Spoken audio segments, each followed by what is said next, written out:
Wonderful. We're recording, Rav. We're recording. Okay. I hope that it's worthwhile to record. That's all. Very much. Okay. So first of all, how was your Yom Tov? All of you? Beulah, Wonderful. Baruch Hashem. Edith, how was Yom Tov? Wonderful, Rabbi. Well, I went to shul. It was lovely. You went to shul. Okay. Baruch Hashem, always good. Felicia? You had somebody with children? No, we were home and we had a lot of people, Baruch Hashem, and lots of cheesecake and lots of alle gute Sachen, all the recipes in the book. Very good. Very good. Thank God. Okay, so we are in Mishlei, chapter 18,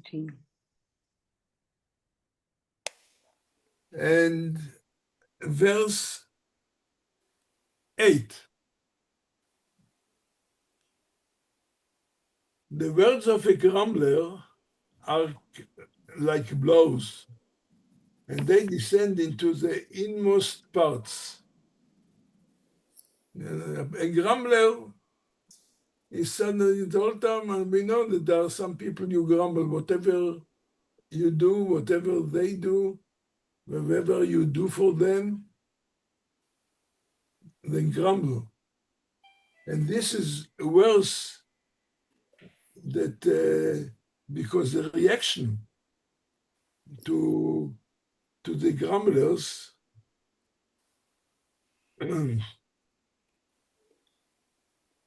the grumbler is said that is worse than blows. When if somebody grumbled to somebody about him, about the other person, it is like worse than giving blows. It's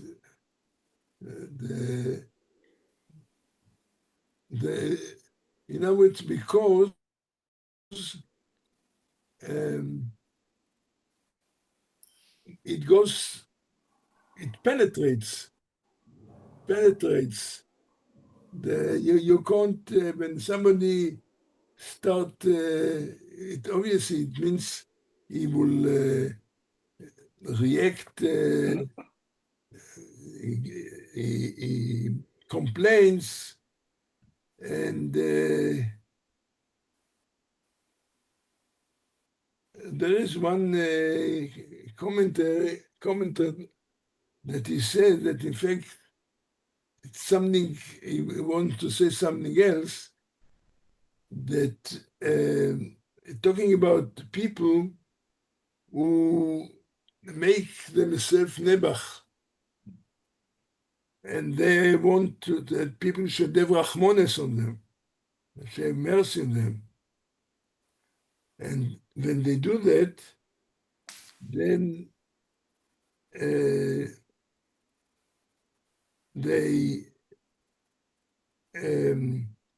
complain and they say things which can be very insulting, and this goes like it descent into the inmost parts. 9. Even one who is slack in his word is akin to the destroyer. They're talking about lazy. Laziness can be destructive more than when a person destroys, because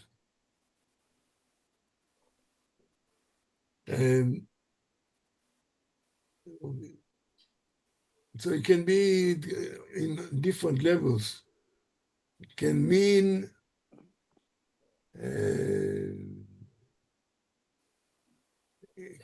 that a person, when he's lazy, he suffers. But also it can be that if he's lazy, to do work for somebody else. Somebody else rely on you, and the person that is relied on is lazy, and it can be very destructive for the person himself, the lazy, and to the person, let's say, who employs him.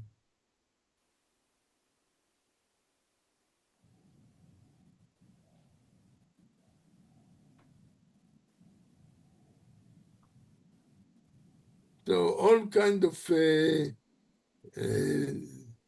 negative things, the Shlomo Melech tries to list, the people should be aware of them.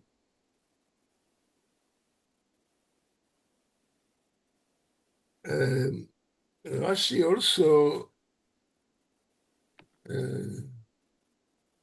what is that? No, sorry. We're going to, in this one, is Rashi puts it in a spiritual level. A Torah scholar who separated himself from the Torah, even when we slack in the work of learning Torah. So this can be like destroys of the Torah through false philosophies.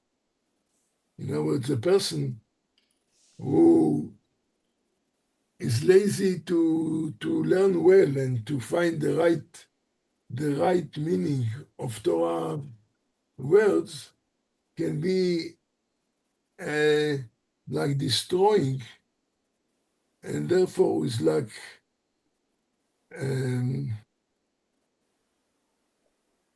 is akin to the destroyer.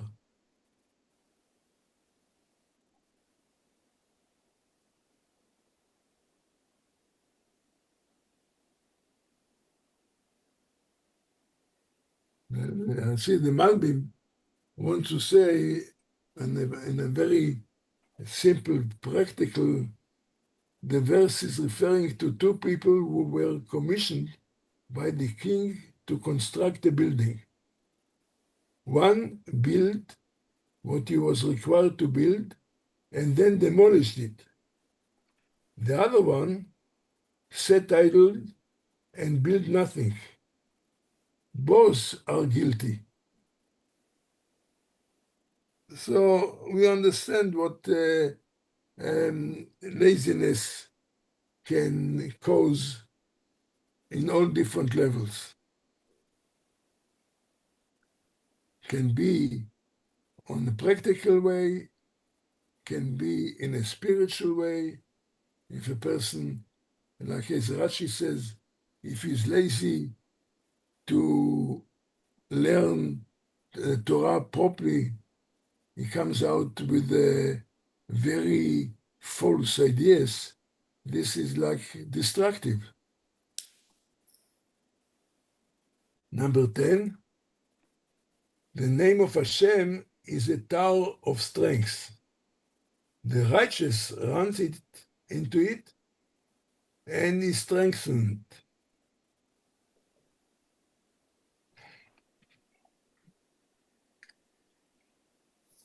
So talking about what is the benefit if a person has got emunah, trust in Hashem.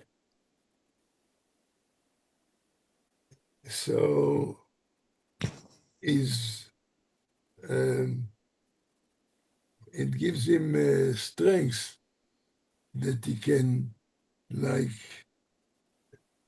run, but depends. He's talking about the righteous runs into it. The righteous can use the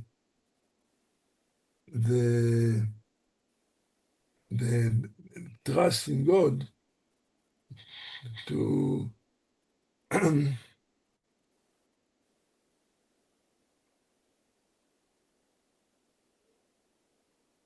yeah, okay. it gives him, the person who's got the trust, has got safe, he's got inner strength that he is not afraid to do things, even if it means to take up big commissions.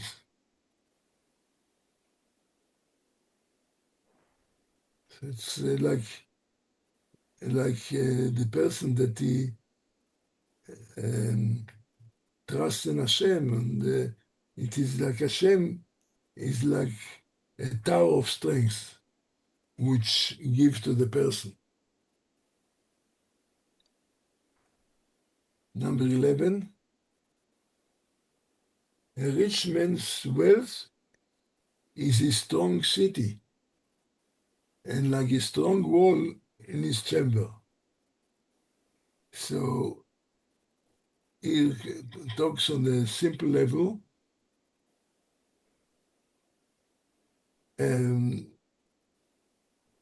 which is talking about how a person who is rich, he can have strength in society and so on.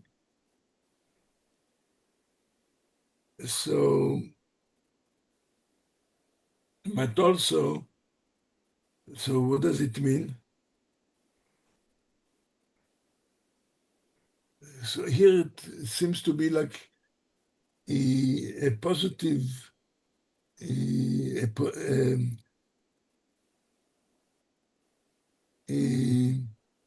seem to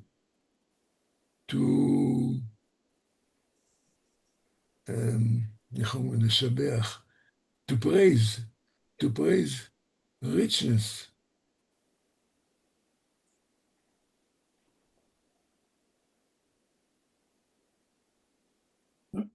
And so, but again,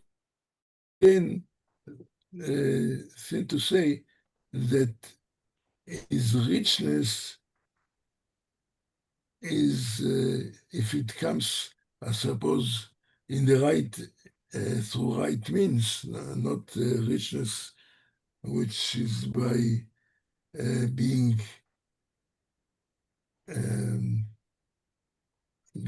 like he misuses his wealth.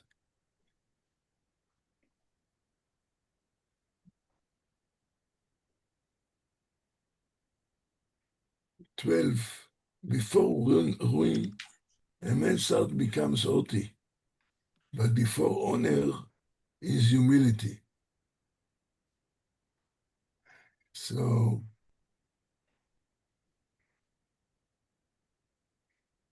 if a person is haughty,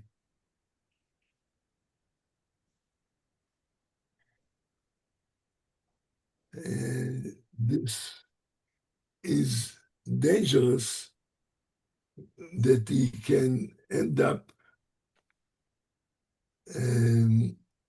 to be ruined. On the other hand, the honor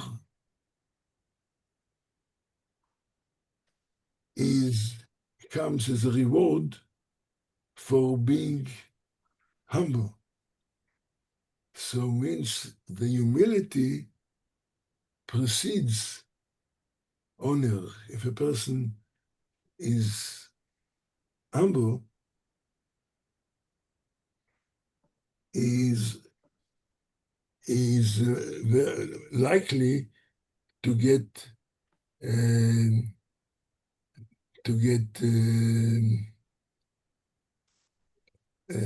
honor. Then he's liked, but people don't like a person that is balgaive, is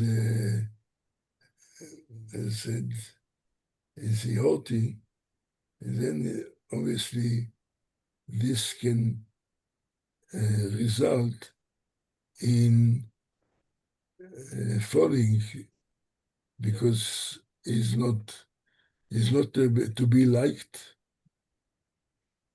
by showing haughtiness.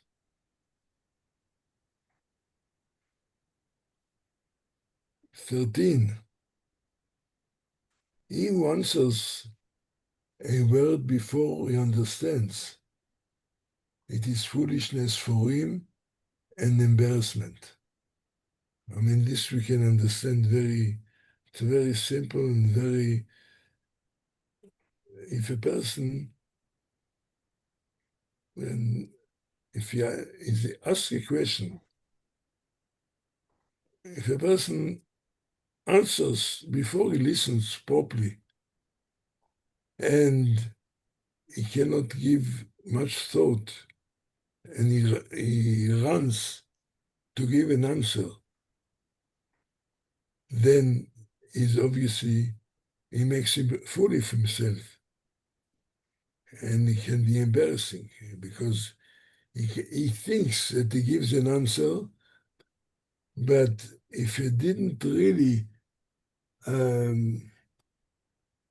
listen and considered before he jumps with an answer, then he thinks that he's going to be praised for being such a wise person. This can bring him to an embarrassment that he says things which are not really are applicable here.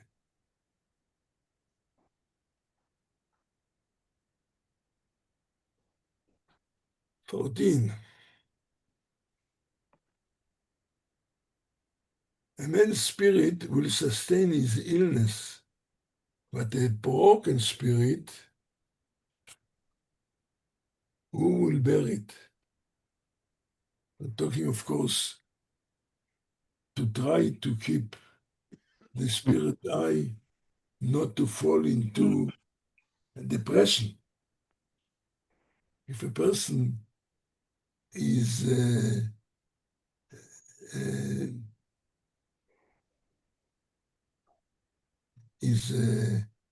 has got the right spirit, as Rashi says, is strong and he's not full of worries, and he doesn't fall into depression, but everything that comes, he takes it with joy. Then, of course, this gives him further strength.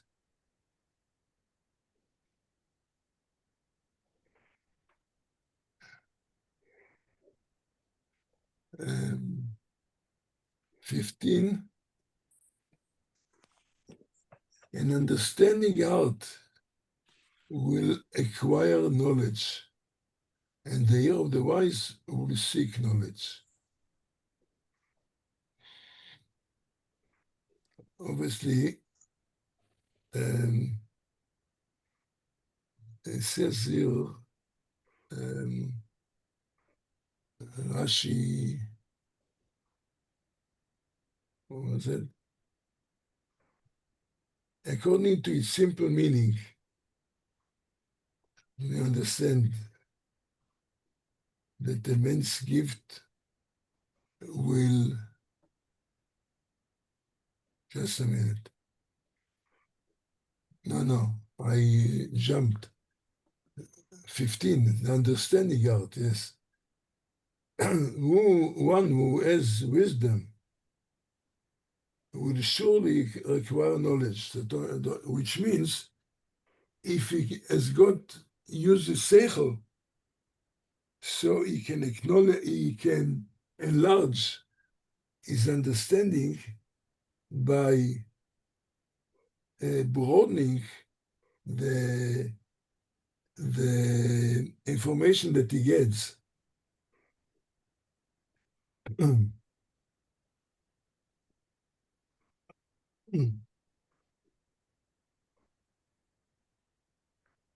said, wise people who don't have the ability of wisdom,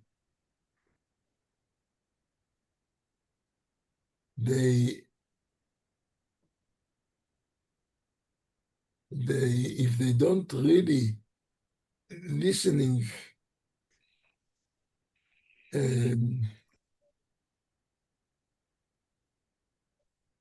to be able to acquire knowledge.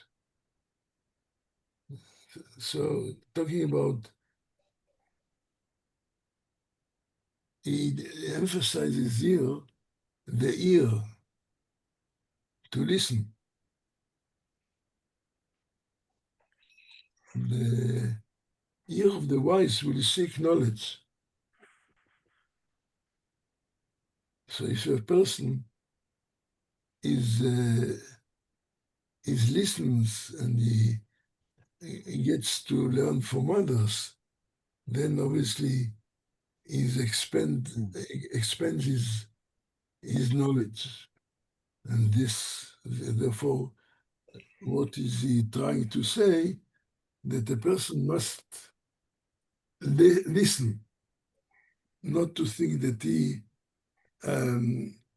there's nothing that can give him anything. He understands everything himself. This, of course, does not going to bring anything for him, anything good.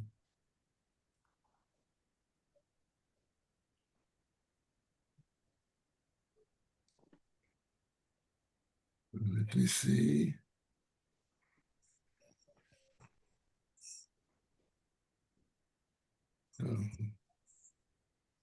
This is what we said, 15.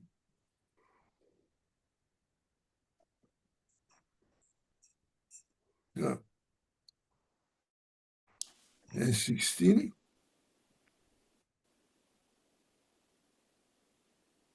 A man's gift will make room for him, and it will lead him before the great.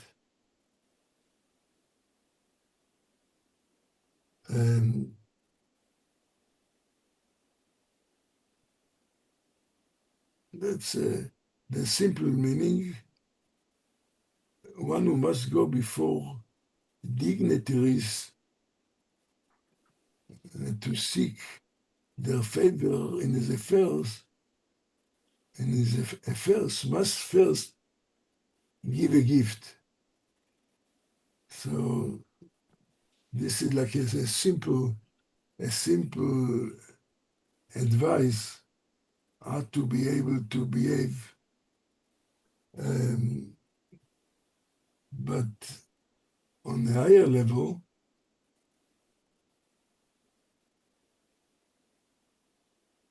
Rashi, talking about, according to the Midrash, is talking that a person should give charity.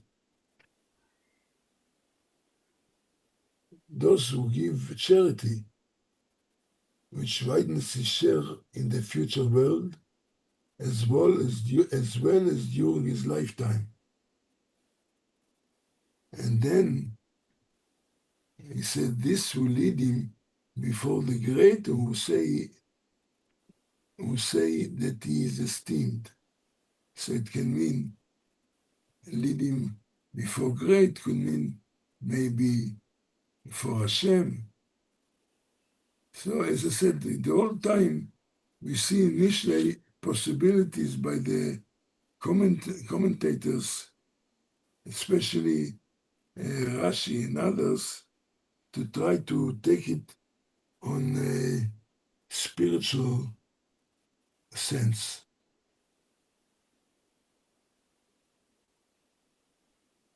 "17.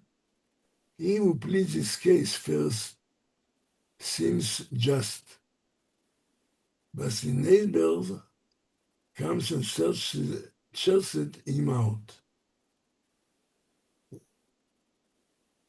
Talking about people that are, let's say, have got a quarrel, and so the first person that he pleads his case can be before the judge or in an argument. So it seems that he managed to get his point through, and that is already thing to be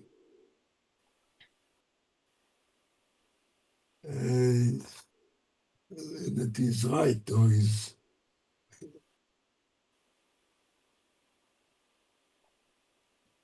but he also talking here the lot ceases quarrels concerning the division of any property, because the lot will clarify the share to which each partner is entitled. So according to this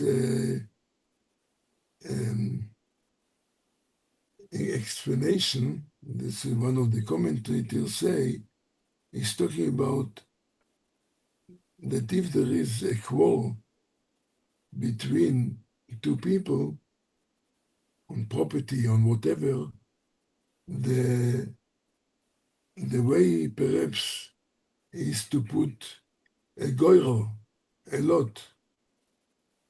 How do you say goyrel in English? Goral. Who can help with the word goral? Lot. Is that lot? It's like, I think it is like a lot. What? I think it is a lot. You put a, I don't know, it's a lot. Lot. Lottery, lot. Yeah. To make a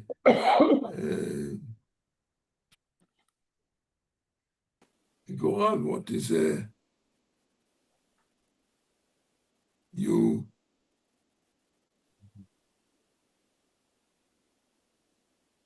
who can help another word for lot. Gamble. You put let's say in a box,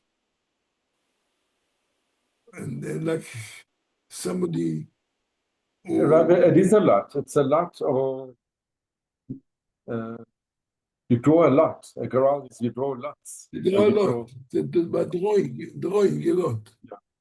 So in other words, it like gives, according to the commentary here, although that I can't see, the word here, the lot causes quarrels to cease. If you are not able to manage to convince the other person that you have got a quarrel, how do you try?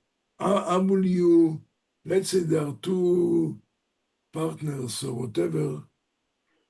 They are arguing, and nobody is managing to convince the other person. How do you come to any kind of resolution? You decide to take a coin, and somebody say whatever the coin will be, like he said. So this is kind of a lot, right?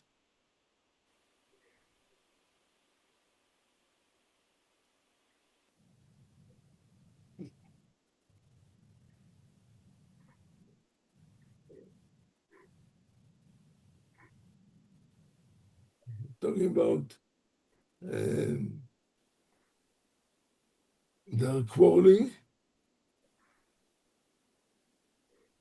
and you want to say to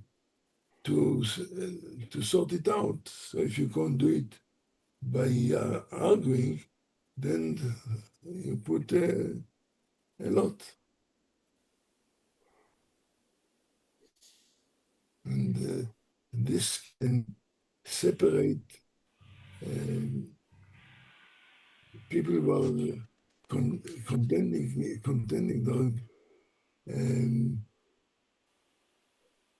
are contentious. You are not able to convince them, then you must use a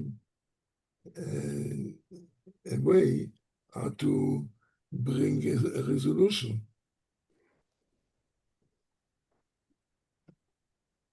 19, rebellious brother is deprived of a strong city.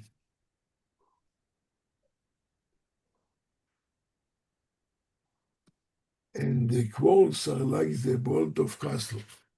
So here goes talking about like following the same idea of the previous verse. What can cause a quarrel, even between brothers who again rebel against each other?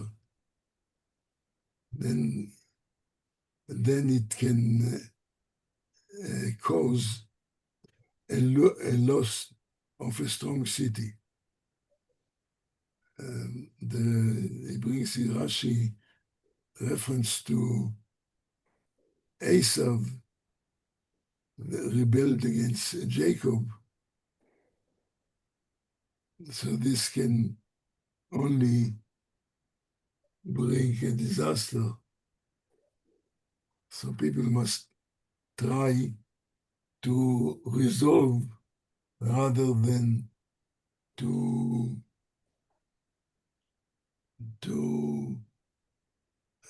insist on fighting. This is usually the case. Two people are having a quarrel, everybody thinks that is right, and they don't try to resolve it in a amicable way. And this becomes very destructive, even, and he says, between brothers, talking about brothers. They can destroy themselves and destroy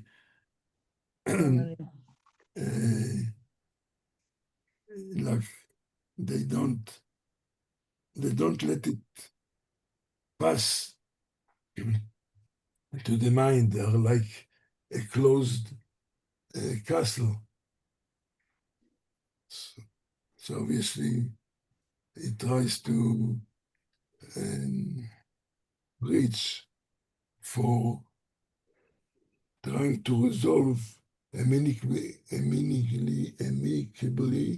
rather than continue fighting. It can also something that I try to do in cases of judgment. Two people when came to court fighting about money, whatever, I try to bring a pshore to try to resolve it in a way, in an amicable way, rather than to give a judgment who is right or who is wrong. I think I mentioned we had something before like this.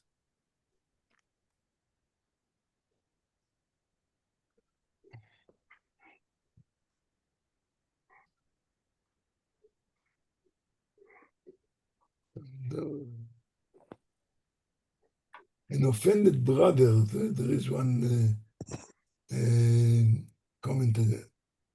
An offended brother is better than a strong city, and the quarrel is like the bolt of a castle.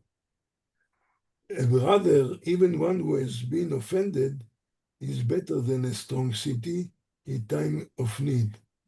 He will come to his brother's aid even though the brother has offended him.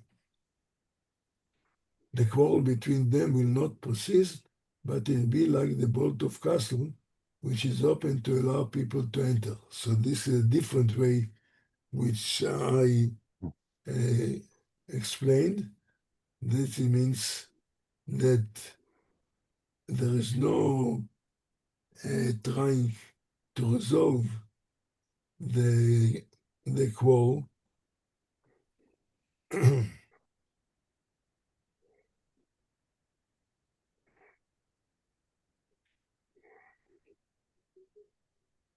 It's like kind to say that even a person in brothers, even if they are in a quarrel, Yes. they are still, even their quarrel, they are still are meaningful to help each other. I understood like Rashi, that to try to resolve a quarrel and not to say that even if they are brothers, even they are in quarrel, they are still brothers to help each other. Okay, so two different ways to understand this.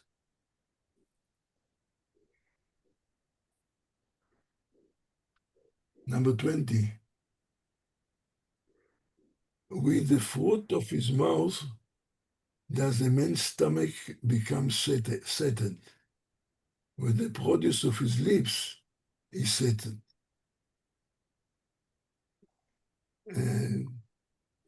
Rashi, again, as always, tried to put it in a spiritual level that a person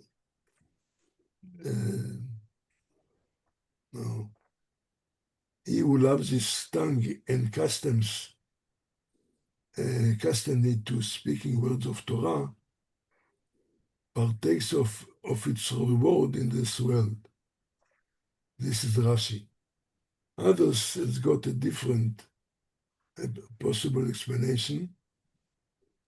In the tower of the tongue, if he talks words of Torah, he will live. But if he talks words of slander, he will perish. This is another commentary. Another possibility. If one loves his tongue and guards it from slanderous speech, he will eat his food. This is like parallel to David HaMelech, which says, guard your tongue. So if you guard your mouth, this will be something that always will give best results.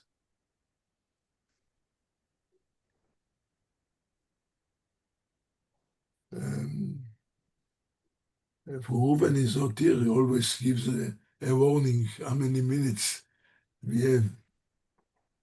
We try, and if it will stop, then the next verse 21. Death and life are in the hands of the tongue, and those who love it will eat its produce. He who loves his tongue,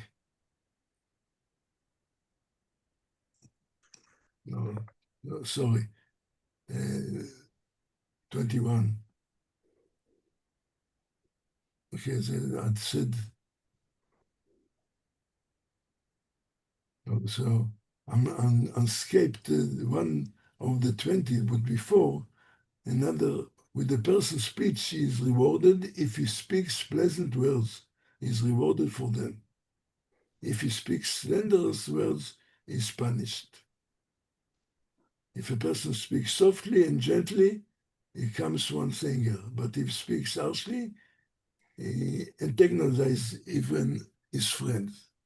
So there are different messages how to talk how to treat others, even if you are in an argument, how to try and retain a way how to come to understanding and peace. See what the Malbim Masinka saw one said.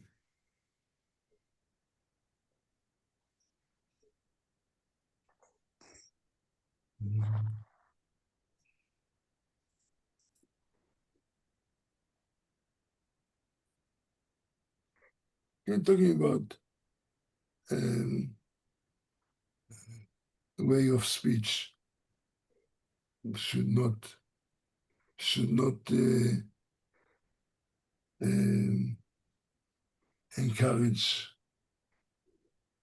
encourage fighting, rather to use the words in a way to make peace. Okay, I think that it might any minute it will cut off. So I just want to say to you good night. And next week, Tuesday, we have a wedding of my great-grandson. Great grandson. Mazel tov, Chavaitas- Mazel tov. I'll see you. I'll see you there, man. Bezrat Thank Hashem. you. Chavaitas, fifth boy. It's fine. So I don't know I couldn't even say that instead of Tuesday, we do it on Wednesday because I don't know yet. The Shevboch has some kind of good things. I'll find out. Maybe next week we'll talk. In the meantime, Mazel tov. enjoy Mazel the tov. coming Mazel tov. Shabbos.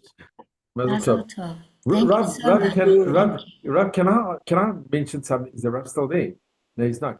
Rav, can I just mention something? Yes.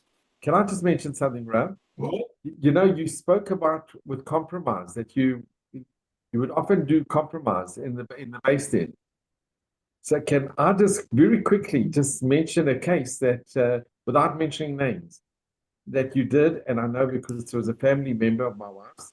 There was somebody in a bakery that they took the case to the base din because he didn't get his full fees, and the bakery weren't happy with his work. And I think you, Paskin, that they're not happy and you're not happy. So instead of getting the full fees, get half the fees. Half the fees is better than no fees. And you made such a good, it was so good what you said, but the one side wasn't keen to do it. And they landed up with nothing. But you, and they really landed up with nothing, but you were prepared to compromise. And I think that's the way you always did it. And it's amazing. No, I will always try to bring peace through compromise. So this case I knew very well. Very seldom that actually I had to make a judgment one way. And most of the time, I managed to bring peace by compromise. But anyhow, Yeah, Share. okay, so we say good night and good Shabbos. I don't Good see night. you. And Mazel Tov, Mazel Tov. Thank you. No. Mazel tov, thank you. Thursday, our Gemara, hopefully we'll have it. Okay? Thank you, Thank you, Rav. Rav. Thank you. Okay. Be well, all of you. Bye. You Kol too. Tov, bye. Good night. Thank you.